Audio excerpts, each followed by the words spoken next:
दोस्तों नमस्कार। एग्जाम का अंकस चैनल पे आपका स्वागत है। मैं हूं केदारनाथ मिश्रा। दोस्तों जैसा कि आप लोग जानते हैं कि आगामी 16 व 17 फरवरी को होने वाली असिस्टेंट प्रोफेसर भर्ती परीक्षा के लिए इस समय हम लोग जीएस के प्रश्नों को पढ़ रहे हैं और इस समय मैं अपने सिलेबस के यूनिट 4 में दिए गए यूनिट 3 में दिए गए आईसीटी यानी सूचना एवं संचार प्रौद्योगिकी से संबंधित प्रश्नों को लेकर मैं उपस्थित हूँ। ठीक है, इसके पहले आईसीटी की 3 वीडियो हम डाल चुके हैं। अगर अभी तक आपने उस वीडियो को नहीं देखी है तो उसे जरूर देख लीजिए। और हाँ, जब आप आईसीटी के प्रश्नों को पढ़िए तो आप यह मान के पढ़िए कि आपको कंप्यूटर साइंस का वैज्ञानिक नहीं बनना है। आपको परीक्षा में पूछे जाने वाले 3 से 4 प्रश्नों का सही सही जवाब लगाकर आपको परीक्षा को पास करना है। ठीक है ना? क्योंकि अगर आप इसमें कंप्यूटर साइंस के वैज्ञानिक बनने का प्रयास करेंगे या कंप्यूटर के इंजीनियर बनने का प्रयास करेंगे तो अभी आपको बहुत कुछ सीखना बाकी है और यह परीक्षा आपके लिए जो है छूट जाएगी और आप कंप्यूटर की तैयारी उतनी नहीं कर पाएंगे। तो इसीलिए जो महत्वपूर्ण कंप्यूटर के की पॉइंट्स हैं उन्हें पकड़ते चलिए, उन्हें याद करते चलिए। अगर आपने आज तक कभी कंप्यूटर का कीबोर्ड नहीं पकड़ा है तो ठीक है ना? तो उसी दृष्टिकोण से मैं पढ़ा भी रहा हूँ कि सामान्य सी चीजें आपकी कभी गलत ना हो और जो बहुत महत्वपूर्ण प्रश्न ऐसे हैं कि जिनके आने की संभावना ज्यादा है या जो कई बार पूछे गए हैं उन प्रश्नों पे मैं एक्स्ट्रा जोर भी देता हूँ। ठीक है ना? तो इसी दृष्टिकोण से पढ़िए। और अगर अभी तक आपने इस चैनल को सब्सक्राइब नहीं किया है तो इस चैनल को सब्सक्राइब कर लीजिए, पूरी वीडियो देखने का प्रयास करिए और इस वीडियो को अपने दोस्तों के साथ शेयर भी करिए। और हाँ, अभी तक हमने पर्यावरण के भी 3 से 4 वीडियो डाले हैं असिस्टेंट प्रोफेसर भर्ती परीक्षा के लिए। अगर आपने वह वीडियो नहीं देखी है तो उसे भी जाके देखिए, उसकी प्लेलिस्ट हमने बना दी है। सभी विषयों की जो प्लेलिस्ट है वो एक ही में है और वह असिस्टेंट प्रोफेसर यूपी के नाम से वो प्लेलिस्ट है, उसे जरूर देखिएगा। ठीक है? और जो स्टूडेंट नेट जेआरएफ की तैयारी कर रहे हैं, यह वीडियो उनके लिए भी बहुत महत्वपूर्ण है क्योंकि इंफॉर्मेशन एंड कम्युनिकेशन टेक्नोलॉजी से संबंधित जो टॉपिक है वह यूजीसी नेट का टॉपिक है और उसी से संबंधित प्रश्न लेकर मैं उपस्थित हूँ। ठीक है, तो चलिए ज़्यादा समय न लेते हुए सीधे आ जाते हैं मुद्दे पे और देखते हैं आज का पहला प्रश्न क्या है। तो आज का पहला प्रश्न है, प्रिंटर की आउटपुट गुणवत्ता। देखिए, आपको बताना है कि प्रिंटर की आउटपुट गुणवत्ता मापी जाती है। तो देखिए, प्रिंटर की आउटपुट गुणवत्ता कैसे मापी जाती है, यह बहुत इंपॉर्टेंट है क्योंकि आप सवेरे से शाम तक कोई ना कोई मैटर प्रिंट कराते हैं, प्रिंट आउट निकालते हैं, तो आपको यह जानना आवश्यक है कि प्रिंटर की आउटपुट गुणवत्ता कैसे मापी जाती है। तो यह देखिए मापी जाती है डॉट्स प्रति इंच में। ठीक है ना? जो प्रिंटर की आउटपुट गुणवत्ता है वह डॉट्स प्रति इंच में या इसे डीपीआई भी कहते हैं। देखिए, शॉर्ट फॉर्म का फुल फॉर्म पूछने के लिए आयोग ने कहा है अपने सिलेबस में, खासकर आईसीटी के टॉपिक में उसने कहा है कि हम शॉर्ट फॉर्म का फुल फॉर्म जरूर पूछेंगे। तो डीपीआई का मतलब क्या हो गया? डॉट्स पर इंच। क्या है? डॉट्स पर इंच है, ये डीपीआई का फुल फॉर्म है। ठीक है ना? तो प्रिंटर की जो आउटपुट गुणवत्ता है वह डॉट्स पर इंच में मापी जाती है, तो इसे याद रखिएगा। अब देखिए, जो डॉट्स पर इंच होता है, यह जो है प्रति 1 इंच पर जो ऊर्ध्वाधर और क्षैतिज ये जो डॉट्स बने होते हैं उन्हीं का माप है और यह इसलिए होता है क्योंकि यह प्रिंटिंग की गुणवत्ता को मापने का होता है। ठीक है ना? तो आप सिर्फ इतना याद रखिए कि प्रिंटर की आउटपुट गुणवत्ता किससे मापी जाती है? तो डॉट्स पर इंच से मापी जाती है। ठीक है ना? नेक्स्ट देख लेते हैं।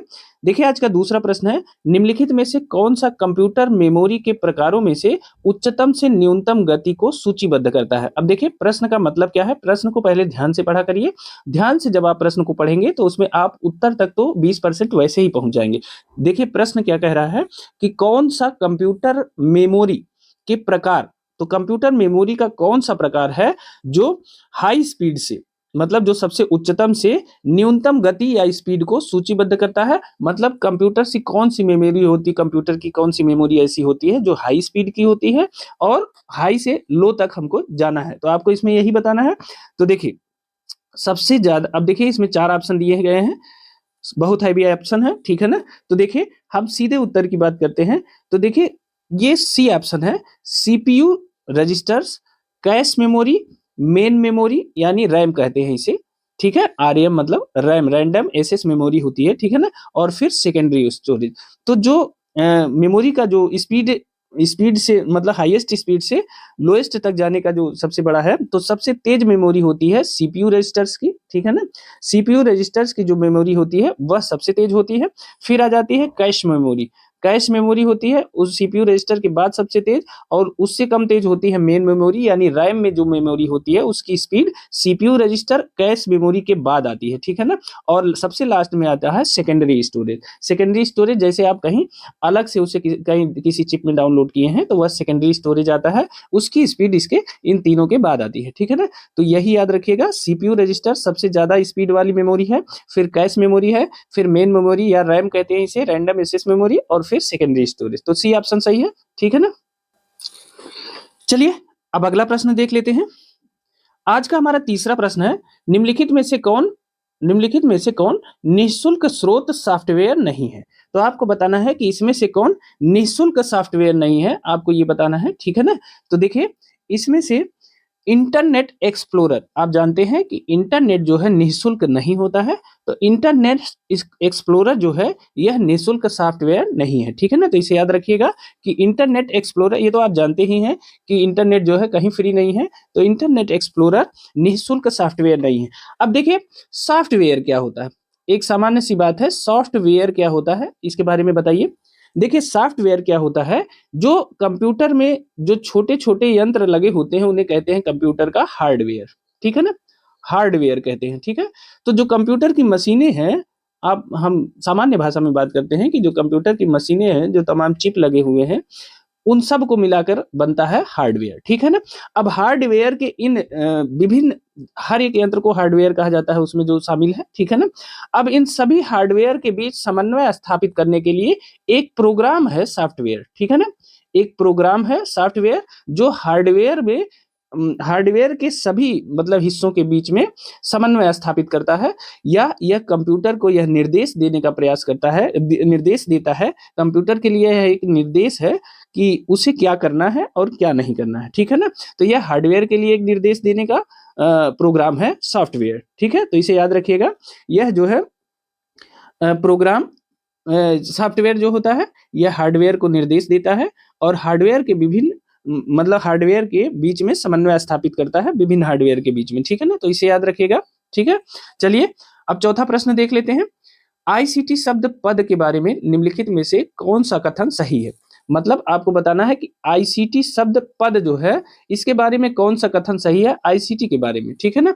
तो देखिए आईसीटी शब्द ही जो है उसके बारे में, आईसीटी का मतलब क्या है, इंफॉर्मेशन एंड कम्युनिकेशन टेक्नोलॉजी, ठीक है ना। ये क्या है, ये बार बार पूछा जा सकता है आपसे, इंफॉर्मेशन एंड कम्युनिकेशन टेक्नोलॉजी, ठीक है, टेक्नोलॉजी। तो information and communication technology ICT शब्द का मतलब अर्थ है, ठीक है ना, फुल फॉर्म है। अब देखिए इसमें बताना है आपको कि कौन सा शब्द आईसीटी के पद के बारे में सही है, ठीक है ना। तो देखिए आईसीटी प्रथमाक्षरी नाम है जिसका पूरा नाम इंडियन क्लासिकल टेक्नोलॉजी है। देखिए इंडियन क्लासिकल टेक्नोलॉजी इसका नाम नहीं है, इसका नाम क्या है, इंफॉर्मेशन एंड कम्युनिकेशन टेक्नोलॉजी। तो पहला ऑप्शन तो ऐसे ही गलत हो गया, ठीक है ना। नेक्स्ट देखते हैं। देखिए आईसीटी के अंतर्गत वे परिणामी प्राविधिकी सम्मिलित है जिनके अंतर्गत श्रव्य, दृश्य, दूरभाष और कंप्यूटर संगणक नेटवर्क एक साथ समान केबलिंग प्रणाली द्वारा संयोजित किए जाते हैं, ठीक है ना। तो आप देखिए कि आईसीटी के अंतर्गत क्या क्या शामिल है। आईसीटी के अंतर्गत वो सभी शामिल है जिसके अंतर्गत श्रव्य, दृश्य, दूरभाष और कंप्यूटर संगणक ये चारों जुड़े होते हैं, ठीक है ना। यही है आईसीटी। और आईसीटी का फुल फॉर्म क्या होता है, अभी ऊपर हमने बताया, इंफॉर्मेशन एंड कम्युनिकेशन टेक्नोलॉजी। आपको पता है कि इसके अंतर्गत दृश्य भी होता है, श्रव्य भी होता है, दूरभाष भी होता है, और उसमें कंप्यूटर भी जुड़ा रहता है, ठीक है ना। और इन सबको एक साथ जोड़ करके ही आईसीटी का निर्माण किया जाता है, ठीक है ना। तो इसे याद रखिएगा। चलिए अब अगले प्रश्न की तरफ चलते हैं। देखिए इसमें ऑप्शन क्या सही हो जाएगा, केवल जो है क्यू सही है, यानी सी ऑप्शन सही है। मतलब आईसीटी के बारे में केवल क्यू ऑप्शन सही है, पी गलत है, ठीक है ना। चलिए अगला प्रश्न देख लेते हैं। आज का हमारा पांचवा प्रश्न है, प्रयोक्ता की प्राथमिकताओं की पहचान करने। प्रयोक्ता मतलब आप इसे यूजर कह सकते हैं, यूजर कहना आपके लिए आसान भी होगा, यूजर कह सकते हैं। प्रयोक्ता की प्राथमिकताओं की पहचान करने तथा उस पर निगरानी रखने के क्रम में किसी वेबसाइट द्वारा प्रयोक्ता के कंप्यूटर में स्टोर की गई एक लघु टेक्स्ट फाइल क्या कहलाती है, ठीक है ना। फिर से प्रश्न को ध्यान से पढ़िए कि जो यूजर है उसकी प्रोबेबिलिटी, उसकी जो है प्राथमिकता क्या है, ठीक है, या उसकी प्रायोरिटी क्या है, ठीक है ना। तो प्रयोक्ता की जो प्रायोरिटी है उसकी पहचान करते हुए, ठीक है, उसकी निगरानी रखने के क्रम में किसी वेबसाइट द्वारा, कोई भी वेबसाइट है जो उसकी प्रायोरिटी पे निगरानी रख रही है, उसके द्वारा प्रयोक्ता के कंप्यूटर में स्टोर की गई एक लघु टेक्स्ट फाइल क्या कहलाती है। तो ऑप्शन ए है हिस्ट्री, ऑप्शन बी है लॉग, ऑप्शन सी है कुकी और ऑप्शन डी है रिपोर्ट। तो देखिए, जो प्रयोक्ता है उसके जो प्रायोरिटी है, जैसे आप किसी चीज को बार बार सर्च करते हैं, बार बार सर्च करते हैं, तो जहां जहां से आप सर्च करते हैं वहीं नीचे एक छोटे पॉइंट के रूप में, एक टेक्स्ट के रूप में आ जाता है, उसे कहते हैं कुकी, ठीक है ना। कुकी बन जाता है किसी चीज को जब आप लगातार सर्च करते हैं, तो इसलिए बन जाता है कि आप ताकि उसे टच कर दें और सीधे आप जो सर्च करना चाहते हैं वहां पहुंच जाएं, ठीक है। तो कुकी का निर्माण आपके जहां से आप सर्च करते हैं, जिस सर्च इंजन का इस्तेमाल करते हैं, वहीं पे एक छोटे से बिंदु के रूप में हो जाता है कि आप हमेशा उसे यूज करते हैं, ठीक है ना। तो जो बार बार आप सर्च करेंगे उसे कुकी के रूप में दर्ज कर दिया जाता है, ठीक है। यह टेक्स्ट फाइल के रूप में होती है, छोटी सी होती है, और जैसे ही आप वो टच करेंगे तो उस संबंधित वेबसाइट पे आप पहुंच जाएंगे, ठीक है। तो प्रयोक्ता की जो प्राथमिकताएं हैं उस पर निगरानी रखते हुए कोई वेबसाइट, अब देखिए ये तो आपकी जो पर्सनल इंफॉर्मेशन है, प्राइवेसी है, उसको लीक करने की बात है, लेकिन फिर भी कंप्यूटर पे तो सब होता है। तो देखिए कुकी जो है इसीलिए बनता है, ठीक है ना। तो याद रखिएगा कि वह बार बार कोई चीज आप सर्च करेंगे तो वह कुकी के रूप में दर्ज हो जाता है। चलिए छठा प्रश्न देख लेते हैं। देखिए कंप्यूटर कंप्यूटर जो है प्रोग्राम में किसी त्रुटि को दर्शाता है, किस रूप में दर्शाता है। कंप्यूटर प्रोग्राम में किसी त्रुटि को दर्शाता है, तो किस रूप में दर्शाता है। तो वह दर्शाता है, कंप्यूटर में जो त्रुटि आती है उसे बग के रूप में जानते हैं, ठीक है ना। कंप्यूटर में जो त्रुटि आती है उसे बग के रूप में जानते हैं, ठीक है। इसे याद रखिएगा कि कंप्यूटर प्रोग्राम में अगर कोई त्रुटि है तो उसे बग के रूप में कहते हैं, ठीक है। और बग वह होता है जो अपेक्षा के विपरीत परिणाम देता है, ठीक है ना। यह त्रुटि है और यह जैसा आप मतलब परिणाम चाहते हैं वह नहीं देता, तो अपेक्षा के विपरीत परिणाम देता है, इसे ही बग कहते हैं और यह एक आम शब्द है, ठीक है। तो इसे याद रखिएगा। आइए सातवां प्रश्न देख लेते हैं। नीचे दो कथन दिए गए हैं, एक को अभिकथन ए और दूसरे को तर्क आर कहा गया है, ठीक है ना। अभिकथन ए है, इंटरनेट पर डाटा प्रयोक्ता की निजता और सुरक्षा दांव पर होती है, ठीक है ना। अब इसका तर्क है, प्रयोक्ता द्वारा डाटा की सुरक्षा और निजता हेतु कोई प्रयास नहीं किए जा रहे हैं, ठीक है। उपर्युक्त कथनों के आलोक में आपको विकल्प बताना है। तो देखिए कथन क्या है कि इंटरनेट पर डाटा प्रयोक्ता की निजता और सुरक्षा दांव पर होती है, तो यह बिल्कुल सही है, ठीक है। डाटा की सुरक्षा और निजता, डाटा प्रयोक्ता की निजता और सुरक्षा दांव पे होती है, तो यह बिल्कुल सही है, ठीक है ना।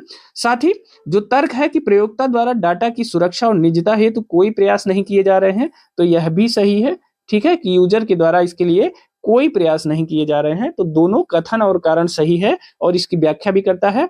आप रोजमर्रा की सूचनाओं में, समाचारों में यह देखते होंगे कि हमेशा यहाँ का डाटा लीक हो गया, वहां का डाटा लीक हो गया, किसी का पर्सनल इंफॉर्मेशन लीक हो गया। तो इंटरनेट पर ऐसी समस्याएं बहुत हैं, ठीक है ना। उससे भी बड़ी समस्या एक ये है कि जब आप कोई एप्लीकेशन अपलोड करते हैं तो उस एप्लीकेशन में जैसे ही आप एंट्री करना चाहते हैं तो वो बहुत सी सूचनाएं आपसे ले लेता है।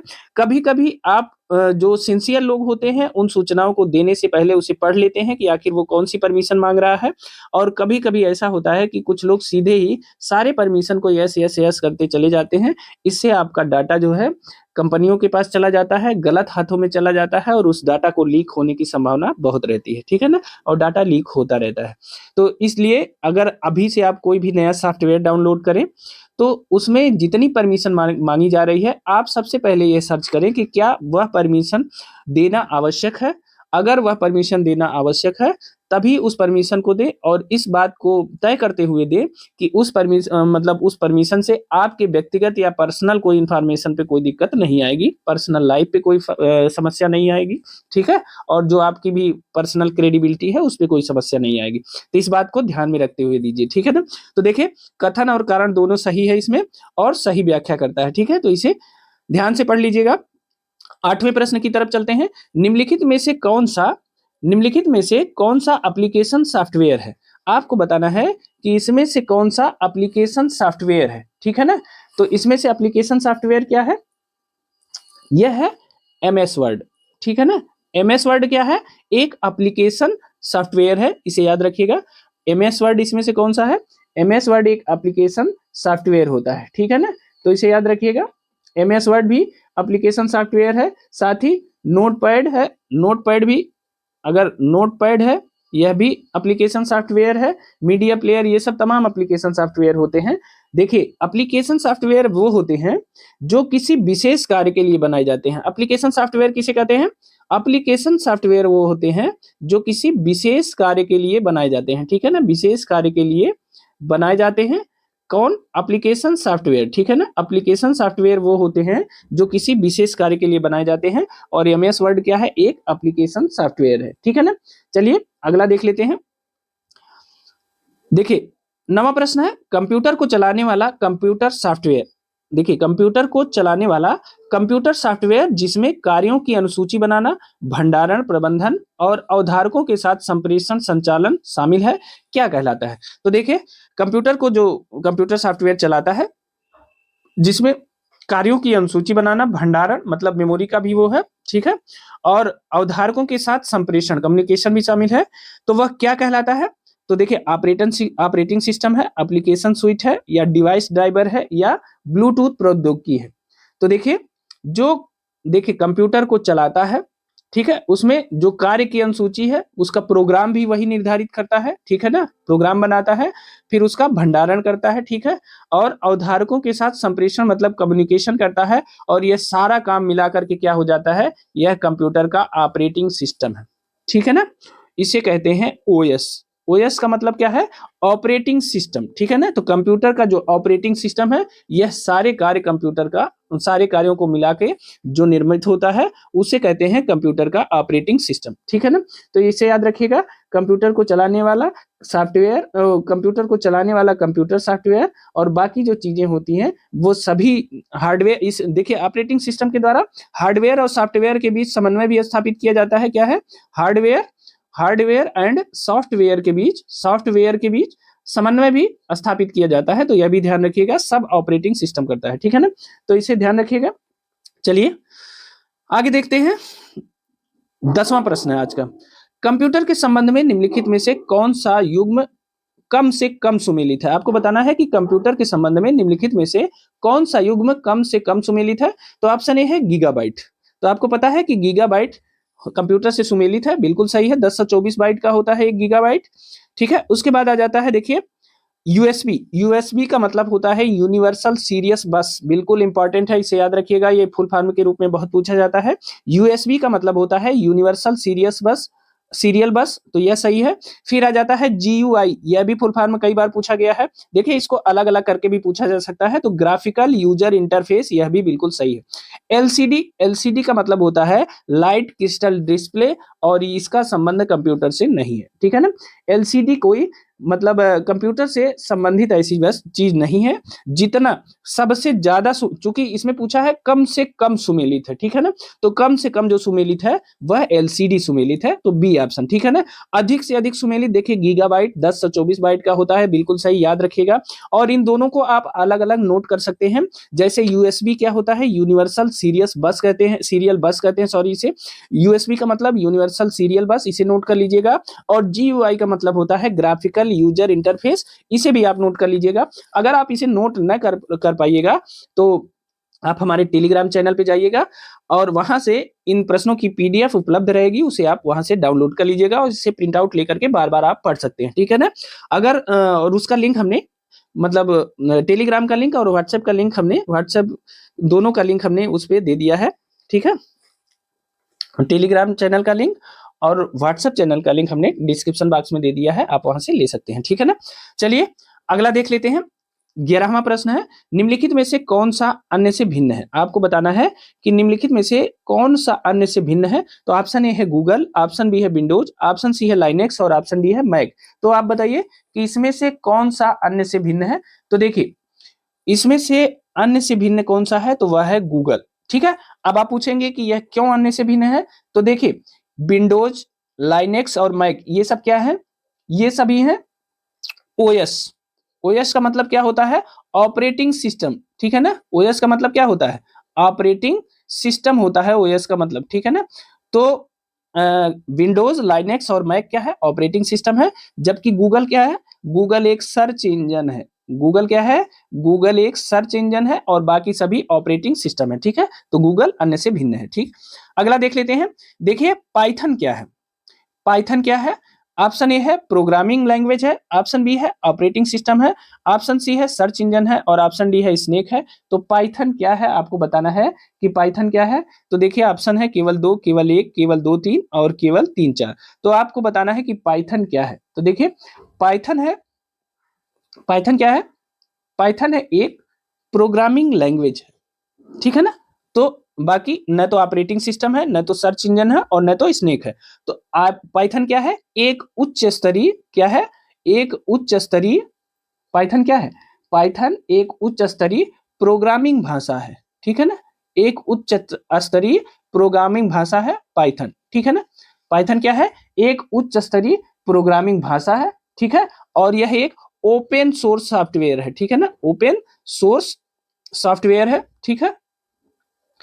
ओपन सोर्स सॉफ्टवेयर है और यह एक उच्च स्तरीय प्रोग्रामिंग भाषा है, बस इतना याद रखिएगा, ठीक है ना। ओपन सोर्स सॉफ्टवेयर का मतलब क्या है? इसे फ्री में यूज में लाया जा सकता है, ठीक है ना। ओपन सोर्स सॉफ्टवेयर का क्या मतलब होता है?